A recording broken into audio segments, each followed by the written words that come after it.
We do on Fridays check in with Michael Snyder, who reviews for us so much of what's going on. You can stream it. You can watch it, even with the new world of COVID-19. Much of the entertainment is accessible through streaming. He is the Marina Times coastal commuter. He's Michael Snyder, everyone. All right. Hey, Michael. Hey, it's Friday, ladies and gentlemen. I think everyone's unclear on the concept. The idea was to flatten the curve, not fatten the curve. Where are these people coming from? I know.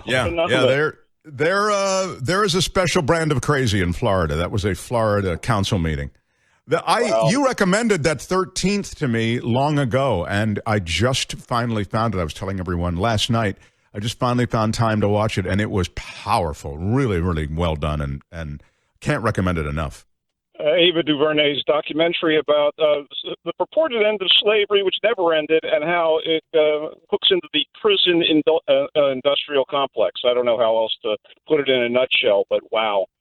That's Crazy. exactly what. That's exactly what it was. All right, tell us about what you've got this week. What's that? Yeah, we have new stuff. So I was all revved up to see the new political satire, Irresistible, from none other than the Daily Show emeritus himself, Jon Stewart. And he did a previous effort as a screenwriter-director called Rosewater in 2014, which was a departure from comedy.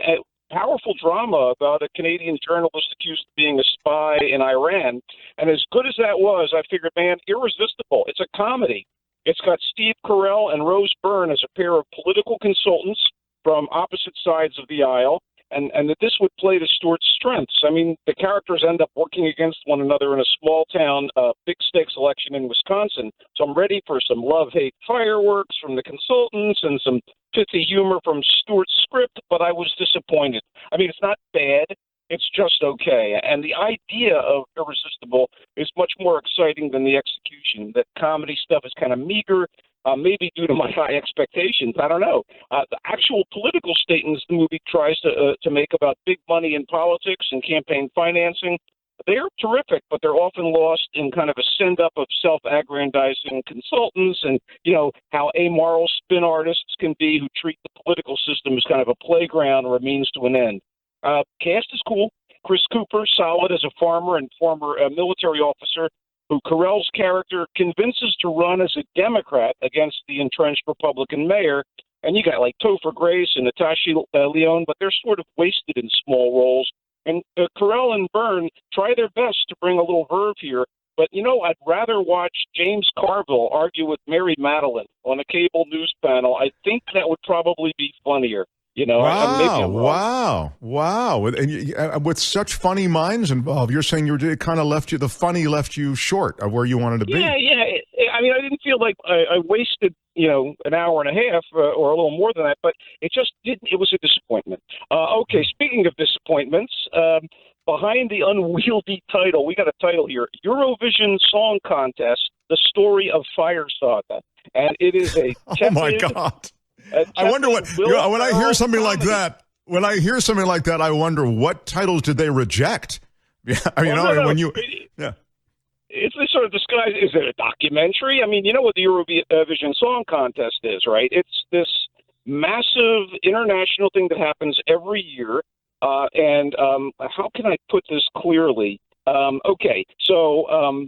There are these ridiculous representatives from all of these countries in Europe and a little beyond, and they come in with a song and with a really flamboyant kind of stage performance, and they vie for a championship here. And it basically, prior to American Idol and all the other international idols, and prior to all the Got Talent franchises, this was the big deal every year, and it's sort of a little less than it was, although, by the way, people still love it and look forward to it, maybe for the sheer ridiculousness of it. The most famous winner in real life, ABBA, back in the day, in the early 70s, won the Eurovision Song Contest.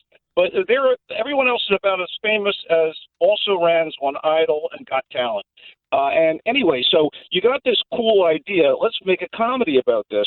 But it's Will Ferrell. And even though it seemed like a good idea at the time, I'm sure he's got a character named Lars. He's an Icelandic meter maid and amateur singer-songwriter in this small town. Typical Ferrell man-child. self-important with a good heart, and he dreams of teaming up with the girl next door, musically gifted, to represent Iceland in the Eurovision Song Contest and win the big prize and glory. But his songs are kind of ridiculous, befitting the nonsensical, overtop name Fire Saga. I mean, what does that have to do with anything?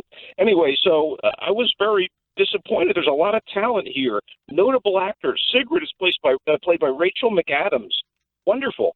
Dan Stevens from Downton Abbey and Legend plays a Russian music star who's a contest favorite, and Pierce Brosnan, and Say It Ain't So, he plays Ferrell character's dad. I mean, Pierce Brosnan plays Will Ferrell's father. Wow. I mean, wow. So they have to all work in the service of one of these, kind of, lunkhead, lovable lunkhead guys, Does this work? I mean, you've got good pedigree. This doesn't work? No. I mean, I enjoyed the reproductions of these ridiculous and insane Eurovision Song Contest participants and attention-grabbing production numbers. But ultimately, as with a lot of Farrell projects for me, other than old school Elf and Anchorman, this is pretty limp stuff. I wish it was better. Again, wow, what disappointment flooded my being as I watched. Okay, I want to tell you something good.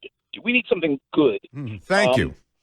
The coming-of-age buddy movie Beats has as its setting the Scottish corner of the 1990s UK rave scene. And what's significant about this is that the UK government cracked down on underground parties with something called the Criminal Justice and Public Order Act of 1994. So this is a nationwide proclamation banning events that specifically featured loud music with repetitive beats. That's actually noted in the wording of the edict. Wow, that's wild. They really didn't like the rave scene. No, they didn't. So there's two buddies, Jono and Spanner, and they're best friends in a working-class neighborhood in Scotland. And Jono's kind of timid. He's a decent student, works part-time, lives with his patient mom. But his father figure is her boyfriend, a by-the-book policeman who wants to marry the mom and move the family to a nicer neighborhood. Now, Spanner, the buddy, is a dropout, with a violent older brother who deals drugs. So the two guys are going to have one last blowout. They're going to go to this big rave, this big EDM party. And they're going to sneak into the rave with the help of a local DJ and some party-hardy older girls. Easy, big fun, but you factor in the unpredictable nature of psychedelic drugs, angry drug dealers, overzealous cops, and what's going to, explosion's going to happen. So the young actors are really, really good, and the music is a blast, and the cinematography, which is mostly black and white with a little splash of color, beautifully captures the time and place and the feeling. And the relationship of the two boys has kind of this bittersweet universal quality, even as you got this vintage electro. And as a guy with a background as a club and underground party DJ, this really rang true to me. And, yeah, that was your scene. You were the dude, man. You were the DJ in San Francisco for a long time. Anyway, go ahead. Well, in the clubs, the Scottish burr and slang seemed like they're too much. There were English subtitles. I think this is a cool film. Oh, by the way, because of the subtitles, I now know that Bell End is Scottish for idiot. I never knew that. I'm so happy.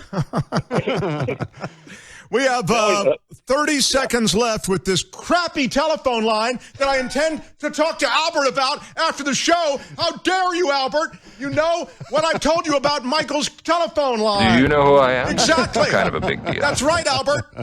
Now you have 15 seconds. What else do you have? Okay. Ella Fitzgerald documentary. Lovely. Just one of those things.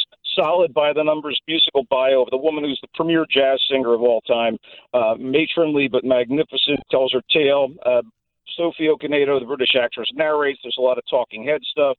And there's also a lot of audio and video of Ella in conversation and enough performance footage to hip you to how amazing she was. Ella Fitzgerald, just one of those things. You can watch that, by the way, at theavalon.org, afisilver.afi.com, cinemaartstheater.com, all three. And you can also watch Beats at cinemaartstheater.com. The Will Ferrell film is on Netflix and Vudu, or I guess the other option would be, other VOD services such as, they're all out there for the big movie Irresistible. Irresistible? I wish it was better. Yeah, I wish it was better, buddy. All right. Well, it was a good ride around the horn, though. Irresistible Eurovision Song Contest, the story of Fire Saga, Beats, and the Ella Fitzgerald, just one of those things. Michael, I wish we had more time. We'll have a better phone line for you next week. Thank you for joining us. Appreciate it.